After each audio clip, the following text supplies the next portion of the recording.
Hey guys, it's Ness. Thank you for coming back to my channel, or if you're new here, hi, my name's Vanessa. I love to talk about books. Today I'm here with a video that I really don't usually do, and that is a book haul video. I tend to try and not buy a lot of books, mainly because I have over 200 unread books that I want to read. I feel like buying more books is just sort of like adding to the problem, and also because I don't know if you've seen on Twitter recently, but I'm trying to do lots of things. I'm trying to buy my own house on my own, and I'm also trying to pay for a wedding, which should have been tomorrow. Like, can you imagine that the thought of just being married? Like, obviously not something that I'm going to be able to experience soon. But yeah, tomorrow I should have been getting married in my beautiful Maggie Sataro dress, and I'm no longer doing that, hence the book haul. I just thought today I needed to do something to take my mind off it, to cheer myself up. I have 17 books to share with you, and only 2 of these were not bought today on the day that I sort of went out. But I've been working so hard at work, I'm so disappointed with family life, and I just thought I'm gonna go secondhand book shopping. I have such a wide range of genres here as well. They're all over the place, but I think that just reflects my reading in general. I like to read every genre really, apart from adult romance. I'm not so keen on adult romance, but YA and new adult romance I'm all over. Also, excuse my hair, I haven't brushed it. I just can't be bothered. So I'm going to start with the 2 books that weren't bought today, and then move on to like today's haul. So the first book to share with you is Nevernight by Kristoff. This was bought before we sort of got disappointed in Kristoff as an author for being very silent on the Black Lives Matter movement. But if you've watched my channel in the past, you'll know that I've very frequently asked for advice on where I could buy the US edition of this book in the UK. If you go on Book Depository actually have it in the US edition if you search for the US edition ISBN number, sorry. I've clearly never worked in retail, but I did do my time in hospitality. I actually love the US edition of this so much more than what the UK edition offers, which is why I've been holding out for this book. In general, I've really liked Kristoff's books in the past. I've really liked Alumni, so I thought that I would try this series by his as well. This is a fantasy series where the main character's dad is he was executed for being a traitor to the regime, and she's now gained access to this school of highly advanced assassins, and she's trying to seek revenge on the people that killed her dad. I'm absolutely a sucker for anything that is female assassin related. I really love that in a book. So that's why I've been drawn to this one. I don't know much more of it other than that especially. So I am looking forward to getting around to reading it eventually. I just absolutely think this cover is absolutely lovely. I really like it. So that I got obviously a couple of weeks ago. The next book came yesterday in the post, and the door knocked and I was like, I haven't ordered anything, I'm really confused. And this turned up. This is the Curator by M Ee Craven. It's got like a plasticky cover on it, which I really like. I did get this book as an ARC. I read it and it was absolutely fantastic. I love that I own it now. But it's extra special because this was a gift of my best friend Rebecca. If we open it up, this is a numbered first edition, and it's also signed by the author, which is really cool. M Ee Craven is my favourite crime author. I think I mention him in every single video that I make. I have number 168 of the first 250 copies. So if you also have this, please let me know what number that you have. I believe M Ee Craven has number 1, but I'd be interested to see who maybe has like the first 50. This is book 3 in the Washington Poe series. He is a detective that lives and works in Cumbria and solves all sort of very unpredictable crimes. In this one, the 3rd one, it's a little bit different to the other ones, but I especially love how the crimes always sort of, they're a bit personal. They're not just random, someone's gone out and murdered someone is a serial killer. It's very intelligent the way it's done, and it's quite personal. So I really like it. I don't want to say too much about this one because I don't want to spoil the entire series, because chances are you haven't read book 1 and 2. Not a lot of people that I know have read them, but the people that have read them really enjoyed them. So if you're looking for a crime to pick up this year, I would highly recommend The Puppet Show, which is book 1 in this series. Now we're moving on to the 15 books that I've acquired today alone to cheer myself up. All but a couple of them are second hand, but I didn't pay full price for any of these. I got total bargains. So Barter Books in Alnwick has since reopened. It reopened on Monday, so obviously I had to go there. On the website it says that you can't take books in for trade, which is, you know, the whole point of their shop is you take books in for trade, they give you credit and you can spend that credit in the rest of their store. However, if anyone is thinking about going, they do actually accept books. They accept 10 per household. I didn't know that, so I didn't take credit, so blimey, my hair is so bad. But I actually only spent like £13 anyway, which is totally crazy for how many books I got. So the first book is The Wise Man's Fear by Patrick Rothfuss. This is book 2 in the Cane Chronicles. The first one being The Name of the Wind. I have not read The Name of the Wind, but my fiance read it and he really enjoyed it, and that's why I picked up book 2, because he does want me to start reading the first one so I can talk to him about it and then read him this one. But I'm guessing I would have to spend many nights sitting reading this, because this is like the Bible, I swear. The Name of the Wind, from what I understand of it, is about the story of a man that is learning about these magical people, and they're supposed to be legends, but they turn out they're actually real and they've killed his family, and he's trying to like learn about them and their magic. That's literally the description that Alex gave me, so I don't really know. I've never wanted to read it. I've never had, even though I own it because I own it secondhand, I've never had the desire to read it. There's so many things that I'd rather read first. But when I saw this secondhand, I just thought, I'm just gonna get it. Alex might want it. I feel like I'm probably gonna get around to reading this someday, just I don't know when. So yeah, Wise Man's Fear. Next I have book 2 in the Expanse series. I also haven't read book 1. I think it's called Leviathan Wakes. Where is it? Oh yeah, it's Leviathan Wakes. But I saw the second hand and I just thought I'm just going to get it anyway, in case I do read the first one and I really love it and I want to buy the second one. I found the second hand, so I already like preemptively have it instead of spending full price money on it. Full price money, you know what I mean. The Expanse series is an adult space opera. There's a lot going on and it's set in sort of like humans' future, where humans, you know, live and work in space. I do believe there's either a Netflix or an Amazon series about it, but I'm actively trying to not watch them because I want to read the books, because apparently the books are really good. But there's like aliens and fights and I don't know, all kinds of like spacey things going on. So I'm probably going to get around to this eventually. But yeah, just because I saw book 2 so cheap, I thought I'd just pick it up preemptively. Next I picked up Dark Matter, which is a thriller. I never actually had this book as an intention to read ever, but I knew of it. But when I saw it so cheap today, I thought, you know what, I'm just going to pick it up. If I don't like it, I can just take it back for trading.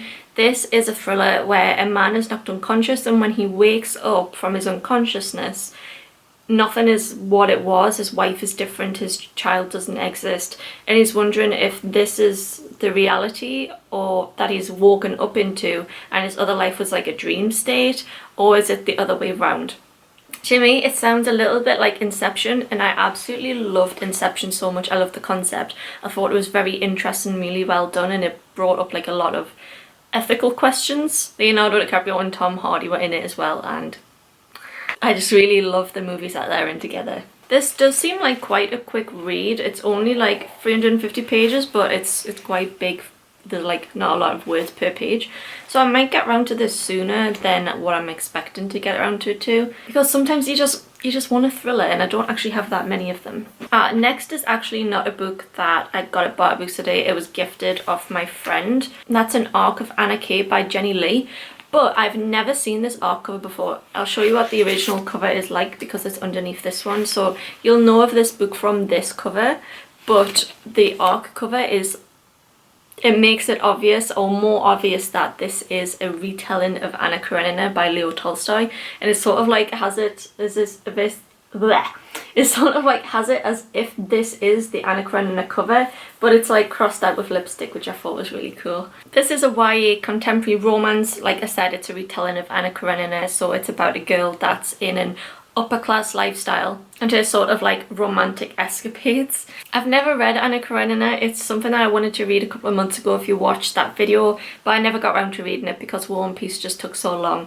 So do I want to read this before Anna Karenina? Yeah, probably. Although it does seem like quite a big book. It's got like 300 pages, but this has very, very small writing. I really love this cover too, actually. I don't know which one I prefer. I think that one. I think that is the best choice, but I do love the quirkiness of this. So next, another secondhand book, but this came in absolutely brand new condition. This is Deep Blue by Jennifer Donnelly. This has been out a very long time, although it must have been reprinted because it now says at the top of Percy Jackson with mermaids. I'm a massive Percy Jackson fan. I will gladly take any recommendation that compares a book to Percy Jackson. Although I have since opened this and I've realised that it's so weird because it has blue ink. The writing is like blue. I don't know, I've just never seen that in a book before and I just thought that was a little bit bizarre. This is a young adult novel set in a mermaid world, and it is part of the series as well. Jennifer Donnelly, I'm sure I've read a crime, like a YA crime book by Jennifer Donnelly. I've definitely read a book by her, I just can't remember which one, and she doesn't have a book list in the front of this. This was quite popular when it came out about 5 years ago, but I just never picked it up. I've always just had it on like my Goodreads to read, but never took seriously like adding it to my Amazon wishlist or anything. So when I saw it secondhand, I just thought, I'm gonna try it. From what I understand of this girl lives in her sort of like mermaid nation and someone else lives in another mermaid nation, and their nations are going to go to war with each other, and she and a friend are trying to prevent that from happening. But I don't know much more than that. I don't know if humans are in this or not, or if it's just set underwater. I can't recall actually reading a book just purely about mermaids, so I am quite interested in this. The next book I am so excited by. When I originally looked at the fantasy section of Barter Books and didn't see this at all. And then when I went back to look a second time, I sort of saw it in the corner and was like, oh my god, I'm so excited. I've had this on my Amazon wishlist for so many times. I almost bought it this week as a you're not getting married present to myself. And that's Graceling. So I'm super excited that I found this secondhand, but it's in really good condition. This is a young adult fantasy novel about Katza. Katza is exceptionally talented in the art of killing, and that makes her very unpopular amongst everyone. The court of her realm don't really like her. People her age don't really want to know her, but then the king's father goes missing and she's been tasked with finding out what has happened to him. She thinks that by finding out what's happened to him that she'll gain a new way of life, but actually this quest just turns up more questions for her, and something dark is behind the mystery that she's trying to solve. Actually seeing the cover in person, it looks so cool. Like the actual girl on the cover looks amazing. It doesn't look this good on Amazon, but wow, I love it. I also believe that this is a trilogy, I think. Next I got a book that again is in almost brand new condition, and that is The Throne of Fire, which I believe is number 2 in the Kane Chronicles series by Rick Riordan. I don't have book 1, but I am trying to collect Rick Riordan books, and I tend to buy them out of order when I see them or when they come up, because that's the only way that I actually get a hold of them. From what I understand of the series, this is similar to the Percy Jackson series and the spin-off The Heroes of Olympus, but this is Egypt themed, and Egypt is like what started everything for me. I have an archaeology degree, and I started discovering history through ancient Egypt, which I actually started discovering through Tomb Raider anyway. But I absolutely loved ancient Egypt stuff when I was a kid. When I was in year 5, I wrote an entire book about ancient Egypt history. I feel like maybe as an adult I would want to do something like that, but regardless, we're getting off topic. I'm very excited to read something by Rick Riordan set in ancient Egypt, or taking on Egyptology and their myths and legends. Like the Percy Jackson series, this is set in a modern time where the gods are real and sort of causing havoc now. It's not actually set in ancient Egypt. But because I do have the full Heroes of Olympus series, I'm probably going to read that first before I start looking for book 1 to start that one. So maybe sometime before I get around to reading this. But I'm excited to have it. Yep, it is. It's the last book that I got in Barter Books. It's The Unexpected Everything by Morgan Matson. This also was on my Amazon wishlist, and I never expected to find this in a million years in a secondhand bookshop. This is a young adult contemporary novel. I have also read Since You've Been Gone by Morgan Matson, which I did enjoy for being a young adult contemporary, which is a genre that I don't really read a lot of. But I thought it was well written, so I wanted to read more by her. This is who has the summer laid out in front of her, and she becomes a dog walker, which, you know, look at the dogs on the front. They're so cute. something happens, like a scandal happens, and it ruins her plans for the summer. And I don't really know much more to it. I'm assuming there's going to be some sort of romance in this. But like I said, I enjoyed Since You've Been Gone. It was a good summer read. So maybe if I actually get away on holiday in the summer, this might be an option to take away. But I don't know. It's fluff and I like dogs, so... I just never expected to find that in a secondhand store. So that is it for the secondhand books. But I've got the rest of them on New Books.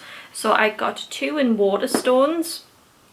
They were buy one get one half price, but honestly I've got such bargains. So the first one I'm going to talk about is Frostheart, which is also signed by the author, which is pretty cool. I absolutely love these sprayed edges. Isn't that just so cute?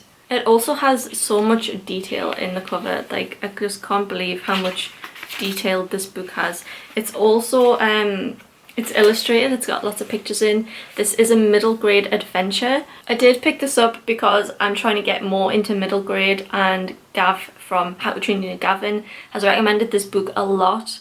I also did buy it from his shop, and he was the recommendation card on the shelf for Waterstones, so I was like, you know, I kind of have to support that, so I have to buy it. So I picked this up. I'm just going to read you the back because I feel like I can't give a very good description of this book. Far out in the coldest part of the monster-infested snow sea, Ash waits for his missing parents with only his grumpy Yeti guardian for company. But when an accident reveals that Ash has amazing magical powers, he's whisked aboard the Frostheart, an explorer sleigh with a daring crew who need his help. Can they help Ash master his new powers and find his family? Apparently this book draws a lot on the themes of having good friendships and the meaning of friendships and of family as well, which is something that I really love from middle grade, especially the lack of focus on romance and more so on like the growth of personal relationships. But for being a middle grade, this is actually really a long book. I'm really looking forward to getting around to reading this. I need to read more middle grade. And for being on buy one get one half price and signed as well, it's such a good deal. If anyone cares to see the sign, yeah, there it is. I'm just so happy with this one. I'm really happy. So as part of buy one get one half price, I did pick up the Deathless Girls, which is the exclusive edition. I believe it's the sprayed edges which makes it the exclusive edition. Oh, I just opened it and I love that. That's so cute. I believe this is a young adult standalone, not part of a series, and it's a retelling of the Bride of Dracula story, but sort of like focusing on their origins. So the main character in this is 17 years old. Her and her twin sisters are captured and kidnapped and forced to work as slaves. But they hear about this mythical magical creature which is more monster than man, and he accepts girls as gifts, and this creates all new problems for them, a new level of problem. This was another one on my Amazon wishlist. I just never expected to find it buy one get one half price. But I'm really looking forward to reading it. I love the cover. I mean, more covers like this. Yes please. It's so autumny though. Next I went to the works and got some absolute bargains. Like if you are a book lover in the UK and you're sleeping on the works, you're missing out. So I got 3 books for £5 but gifted one of them to Rebecca. I got Blood Orange, which was in the free for £5 deal, and I also got Little Fires Everywhere in this cover that I've been looking for so long, because Amazon only really has the series cover. I'm going to first talk about Little Fires Everywhere because I've got a bit more to say about this one. I watched the Amazon TV series and I absolutely loved it. I loved everything about it. I loved the cast and I loved the plot. Although I have since found out that the book is slightly different and has a slightly different ending, so I'm interested to see what exactly the book does with the plot. Even though obviously the book came first, I mean, what the TV show done with the plot. This is an adult contemporary where a very poor black mother and her daughter move into this town which is very dominated by rich white people. They move into a rented apartment that is owned by a very wealthy to-do white woman, and their children end up going to school together and becoming friends, and the black woman ends up working for the landlady in her house as a maid, and it's all about issues with race and with wealth and poverty and white people basically being middle class AF. But what I really liked about the TV show was it felt so fresh because every character had something wrong with them. Some of them also had redeeming qualities, but there was things about them where they all had flaws. and that's kind of like real life. Every character has a flaw, so I really enjoyed it because it felt so realistic. So I would highly recommend watching the TV series if you don't plan on reading the book, but I'm really pleased that I have found the book, and also free for £5, absolute bargain. It is completely sold out on Amazon, so if you do need this book, you know, to go the works. So for the other part of the deal, I picked up Blood Orange. This is a crime book that is pretty popular at the moment. Our main character is a criminal barrister who drinks far too much, and she's been given her first murder case to defend. The woman that she is trying to defend accepts that she's guilty. She wants to plead guilty to this murder, although things might not be as clear-cut as what they seem, and she's trying to get to the bottom of what actually happened. I don't feel like I have too much more to say about this one. It's quite short, actually. It's a lot shorter than what I thought it would be, but it seems to be pretty popular at the moment, and I just don't know. I need more crime to read, apparently. Although this is an orange book, and as you can see, my orange shelves they're full, so I'm probably going to need to rearrange my shelves to fit all this on. I love having rainbow shelves, but at times like this when you just don't have space, it's a little annoying, but that's just like totally like first world reader problems. So moving on. And the last books are 3 books that are part of a series. I didn't think that I would end up buying the series because I had the first one on my Amazon wishlist, and I almost bought it because it got down to £6.50, but The Works has the entire series in for £6 for all 3, which is an absolute steal, a £2 book. And that is Jenny Han's other series, and it's The Summer I Turned Pretty, followed by It's Not Summer Without You and We'll Always Have Summer. These are young adult contemporary romance books, but I really enjoyed her series To All the Boys I Loved Before, and I just wanted to read what her other series was like. The plot does seem like the typical YA summer holiday cliche, where every year this girl that has the perfect life goes with her family to a beach house for the summer, but then suddenly she turns to an age where she's pretty and all the boys start taking notice of her in a romantic way. Honestly, it's not something that I look for in a book usually. I just purely wanted to read these because it's Jenny Han. I generally find that the character's experience in these novels is not something that I can relate to at all. That's not the kind of upbringing I had. I also definitely had no boys telling me I was pretty. But I want to read more of this author and support this author, so that's why I got them. 3 for £6. Also a good deal. So they are the 15 books plus 2 that I've recently acquired that I bought a day to cheer myself up. Honestly, I didn't spend that much money. The 15 books I bought today came to a total of like £26. Bargain. Like I said, I don't usually do these hauls. I've just worked so hard recently. I needed to treat myself. I needed some normality. Not that buying this many books in one day is normal, but thank you for watching. Thank you for being here with me. It's been a pleasure. I'm now going to go and finish the Percy Jackson series, which I'm so excited about. And I'll see you in the next video, which will probably be my thoughts about the 5 Percy Jackson books. So I will see you in that video. Bye guys.